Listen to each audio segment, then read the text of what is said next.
반갑습니다. 오늘도 새벽 돌베개에 나오신 모든 성도님들을 주님의 이름으로 환영합니다. 어제 부활주일 예배를 잘 드리고 오늘부터 기쁨의 50일의 절기를 시작하게 됩니다. 이 말 그대로 50일 동안 부활하신 주님과 함께 또 기쁨의 마음을 갖고 주어진 인생을 잘 살아가는 우리 모두가 되면 좋겠습니다.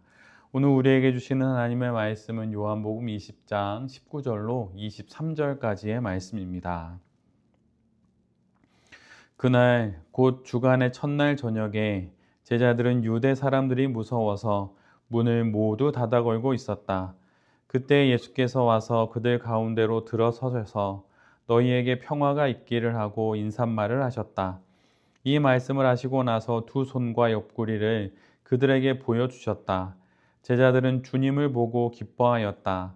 예수께서 다시 그들에게 말씀하셨다. 너희에게 평화가 있기를 빈다. 아버지께서 나를 보내신 것 같이 나도 너희를 보낸다. 이렇게 말씀하신 다음에 그들에게 숨을 불어 넣으시고 말씀하셨다. 성령을 받아라.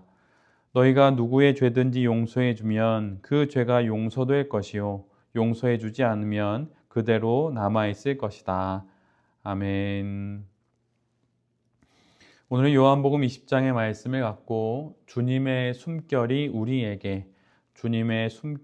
우리에게 이런 제목으로 함께 하나님 말씀을 나누도록 하겠습니다.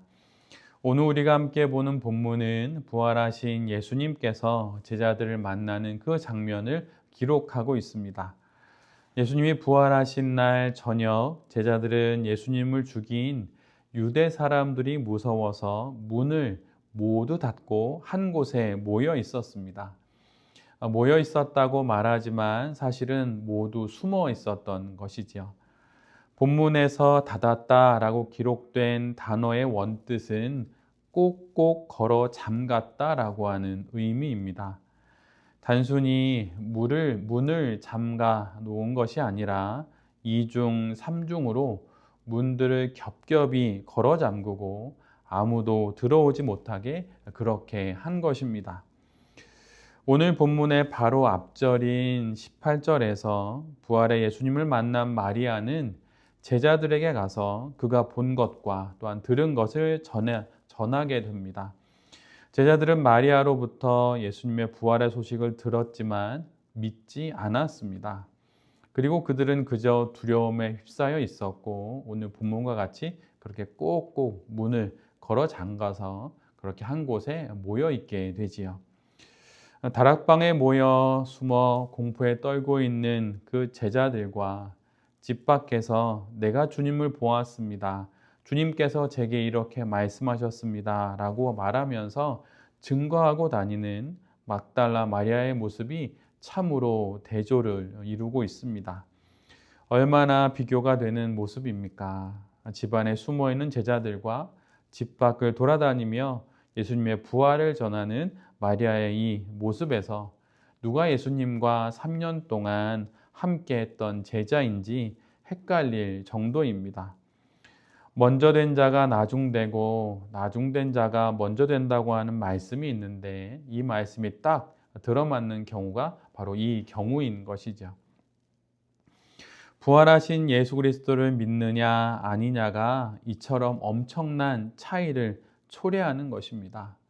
예수님이 부활하신 것을 믿었던 그 마리아는 기쁨과 놀라움 또한 은혜 가운데 있지만 믿지 못한 제자들은 공포와 두려움, 근심 가운데 있게 됩니다.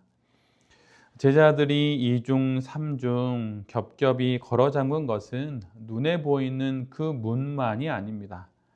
그들이 걸어 잠근 것은 실은 그들의 믿음이지요. 굳게 걸어 잠근 제자들의 그 믿음, 그 마음 안에는 두려움과 불안 그리고 불신이 가득 찼습니다. 두려움의 문을 잠그면 평강이 지켜지는 것이 아니라 오히려 두려움과 불안이 또한 불신이 더욱 가득 차게 되는 것입니다. 신앙이 무엇일까요? 신앙이란 두려움의 문을 걸어 잠그는 것이 아니라 그 두려운 마음 가운데 예수님을 초대하는 것입니다. 오늘 본문은 이렇게 증거합니다. 그때에 예수께서 와서 그들 가운데로 들어서셨다. 분명 모든 문은 닫혀 있었고 문을 두드리는 소리도 또 그 어떤 인기척도 없었습니다. 그렇게 모여있는 제자들의 한가운데 그런데 예수님이 친히 찾아오신 것이지요. 제자들의 두려움의 문을 열고 그 두려운 마음의 문을 열고 예수님께서 직접 들어오신 것입니다. 오늘의 상황을 한번 여러분 상상해 보십시오. 2중, 3중으로 걸어 잠근 그 집에 예수님이 갑자기 나타나십니다. 어떤 과정으로 어떻게 나타나셨는지 기록하고 있지는 않지만 제자들은 분명히 매우 놀랐을 것입니다. 누가복음 24장 37절에는 바로 이때의 제자들의 상황을 이렇게 기록하고 있습니다.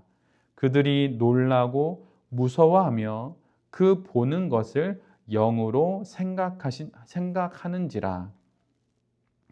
영이라고 말하지만 제자들은 부활하신 예수님을 처음으로 대면하는 순간 귀신인 줄 알았던 것입니다. 그 정도로 놀라운 일을 지금 제자들이 경험하고 있는 것이죠. 부활하신 주님은 이전에 그들이 알던 그 주님이 더 이상 아닙니다. 부활하신 주님은 시간과 공간을 초월하시는 전능하신 하나님이심을 이제 제자들에게 보여주는 것입니다. 그리고 우리가 믿고 있는 주 예수 그리스도 역시 바로 이러한 주님이신 것입니다. 내가 있는 모든 공간에, 내가 있는 모든 시간에 예수님이 들어오십니다. 제자들에게 찾아오셨듯 우리가 근심과 걱정, 무기력과 우울함 가운데 있을 때 바로 그때 우리를 찾아오십니다. 언제 그곳에 계셨는지 모르게 이미 그곳에 와 계신 것입니다. 돌베개 교회를 세울 무렵 제가 묵상하던 말씀은 창세기였습니다. 그런데 창세기 25장은 야곱의 돌베개 사건을 기록하고 있지요. 창세기 28장 16절에 이런 말씀이 있습니다. 야곱이 잠이 깨어 이르되 여호와께서 과연 여기 계시거늘 내가 알지 못하였도다. 야곱은 아침 일찍 일어나 베개로 삼았던 돌을 기둥처럼 세워서 거기에 기름을 붓고 그곳 이름을 베델이라고 짓게 됩니다. 이곳이 다름 아닌 하나님의 집이요 하나님의 문이라는 뜻이죠. 주님께서 그렇게 야곱을 찾아오셨듯 또 오늘 본문의 제자들을 찾아오셨듯 우리들을 찾아오시고 우리 곁에 계신 것입니다. 굳게 걸어 잠근 영혼의 문을 주님께서 여셔서 우리 가운데 당신의 모습을 드러내시는 것입니다.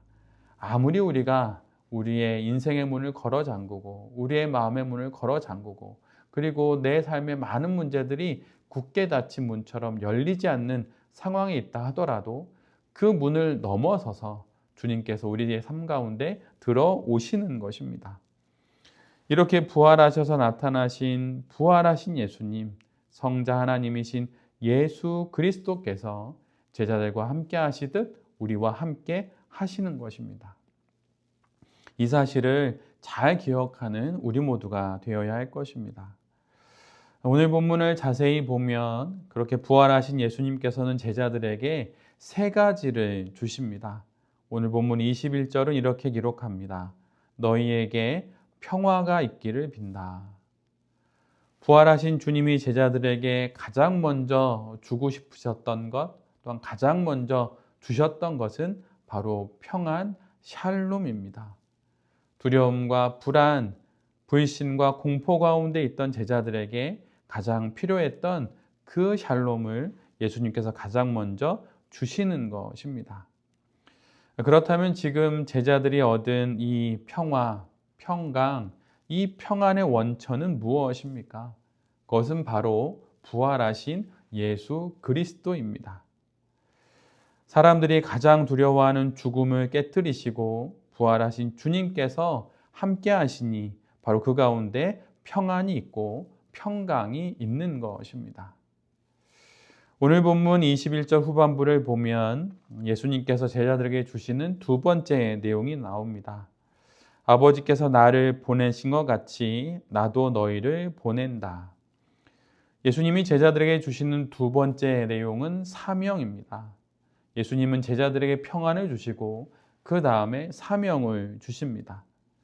제자들의 사명이 무엇입니까? 복음을 전하여서 그들 모두가 부활하신 예수 그리스도를 영접하고 믿는 것입니다. 이것이 또한 우리 모두의 사명입니다. 그리고 이와 더불어 우리가 기억해야 할 또 하나의 사명이 있습니다. 그것은 바로 우리에게 허락해 주신 이 신앙 인생을 포기하지 않는 것입니다.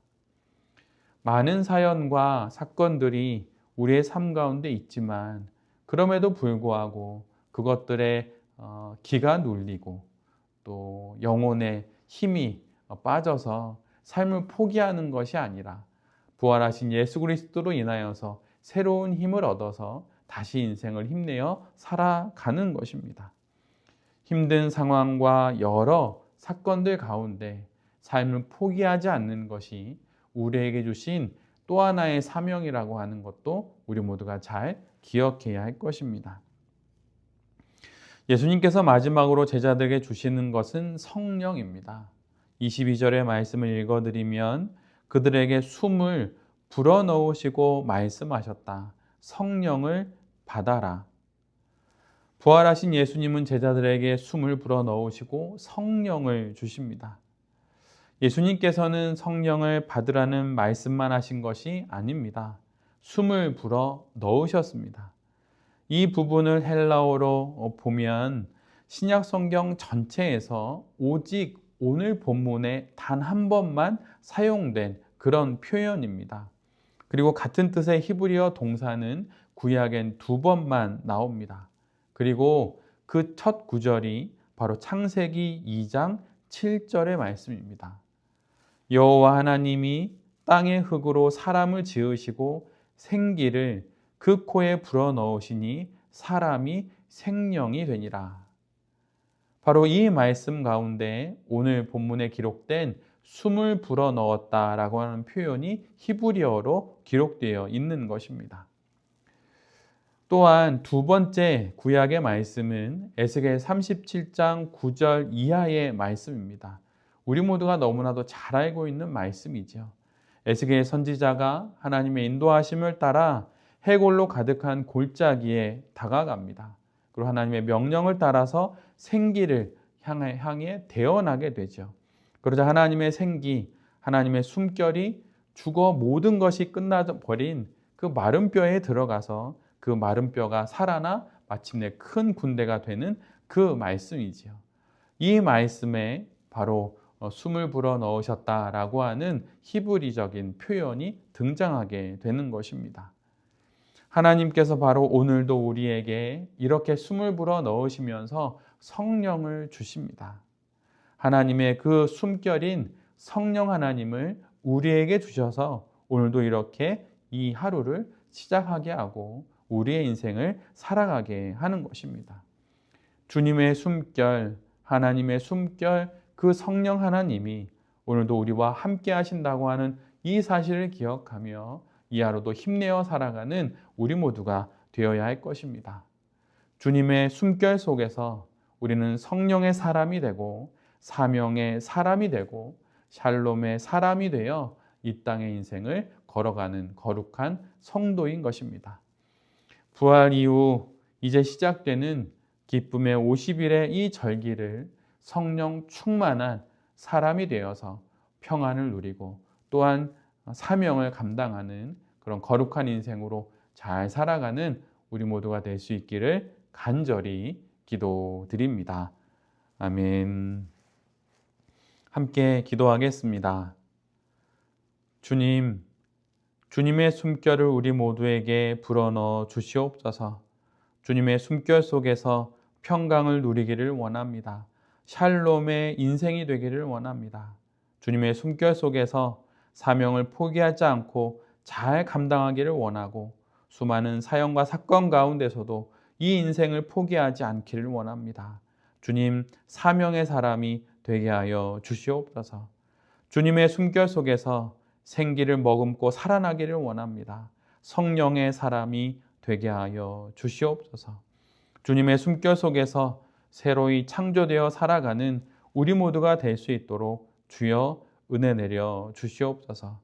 오늘 살아가는 이 하루를, 이 한 주를, 또 우리의 평생을 주님께 의탁하오니 주님 날마다 우리를 성령 충만케 하여 주시옵소서. 이 모든 말씀 예수 그리스도의 이름으로 기도드립니다. 아멘.